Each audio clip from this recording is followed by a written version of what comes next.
Bismillahirrahmanirrahim. Assalamualaikum warahmatullahi wabarakatuh. Nama saya Faza Misbahul Huda dari Offering C7 Pendidikan Agama Islam, NIM 2007516364777. Di sini saya akan menjelaskan materi bab 10, yaitu politik dan cinta tanah air dalam perspektif Islam. Sebelum lanjut ke materi, ada beberapa kompetensi dasar yang harus diketahui. Yang pertama yaitu memahami teori politik dan cinta tanah air dalam Islam. Kedua, mampu menerapkannya dalam penyelesaian masalah sehari-hari. Yang ketiga yaitu mengambil keputusan secara tepat serta bertanggung jawab berdasarkan nilai-nilai pendidikan budaya dan karakter bangsa. Lanjut ke materi, yaitu politik dalam perspektif Islam.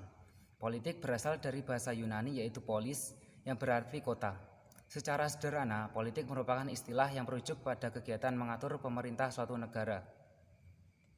Politik sebagai kata benda mencakup 3 pemahaman, yaitu pengetahuan mengenai kenegaraan, segala urusan dan tindakan mengenai pemerintah, dan kebijakan atau cara bertindak dalam menangani suatu masalah. Politik dalam Islam dikenal juga dengan istilah siyasah syariah. Definisi siyasah syariah menurut Abdul Wahab Khalaf adalah pengaturan urusan pemerintah kaum muslimin secara menyeluruh dengan cara mewujudkan kemaslahatan, mencegah terjadinya kerusakan melalui aturan-aturan yang ditetapkan Islam dan prinsip-prinsip umat syariat. Kendati hal itu tidak ada dalam ketetapan Nas, Al-Quran dan Hadis, dan hanya merujuk pada pendapat para imam. Yang selanjutnya yaitu variasi pandangan umat Islam dalam melihat relasi Islam dan negara.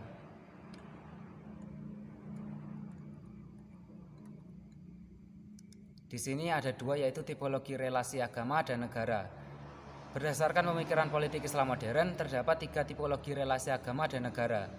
Yang pertama yaitu tipologi teodemografi, yang menganggap bahwa agama Islam sekaligus negara, keduanya merupakan entitas yang menyatu.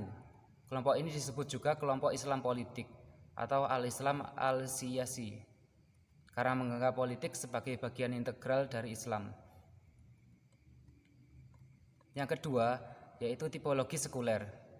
Mereka berpendapat bahwa agama bukanlah negara.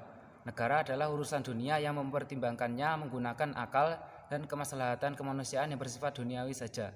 Agama adalah urusan pribadi dan keluarga yang tidak harus diatur negara, dan begitu sebaliknya. Yang ketiga yaitu tipologi moderat. Tipologi moderat, mereka berparadigma substantivistik. Aliran ini berpendirian bahwa Islam tidak mengatur sistem ketatanegaraan, tetapi terdapat seperangkat tata nilai etika bagi kehidupan bernegara. Menurut sekelompok ini, tidak satu nas pun dalam Al-Quran yang memerintahkan mendirikannya sebuah negara Islam. Mereka menolak klaim ekstrim bahwa agama telah mengatur semua urusan termasuk politik, dan menolak klaim ekstrim bahwa Islam tidak ada kaitannya dengan negara atau politik. Institusi khilafah dalam tradisi politik Islam. Khilafah dalam bahasa Arab berarti penggantian. Khilafah merujuk pada sistem pemerintahan Islam pertama yang didirikan pasca wafatnya Rasulullah SAW. Pemimpin dalam sistem ini disebut khalifah. Berdasarkan fakta historis, tampak bahwa tidak ada aturan baku dalam pemilihan pemimpin dalam Islam kecuali untuk musyawarah dan mufakat. Namun prosedurnya selalu berubah sesuai dengan tuntunan zaman. Selanjutnya yaitu cinta tanah air menurut Islam.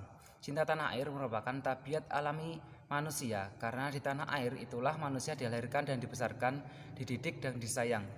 Perasaan rindu terhadap tanah air menunjukkan adanya cinta dan hubungan batin antara manusia dengan tanah tumpah darahnya. Kecintaan terhadap tanah air akan menimbulkan sikap patriot, yang berarti sikap gagah berani, pantang menyerah, dan rela korban demi bangsa dan negaranya. Perwujudan sikap patriotisme dapat diwujudkan dengan cara menegakkan hukum dan kebenaran, memajukan pendidikan, memberantas kebodohan dan kemiskinan, menghindari perilaku yang mengarah pada korupsi, meningkatkan kemampuan secara optimal, memelihara persaudaraan. Islam memandang bahwa mencintai tanah air adalah suatu tindakan yang baik. Di antara bukti ajaran Islam tentang cinta tanah air adalah sikap Rasulullah SAW terhadap tanah kelahirannya.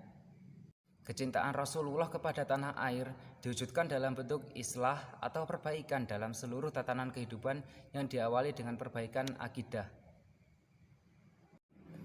Kesimpulan yang kita dapat dari materi ini adalah dalam pandangan Islam, politik dan cita tanah air adalah hal yang harus dipahami umat Islam agar hidupnya lebih berkah. Sekian sampai di sini saja materi yang saya jelaskan dan saya minta maaf bila ada salah kata. Sekian, wassalamualaikum warahmatullahi wabarakatuh.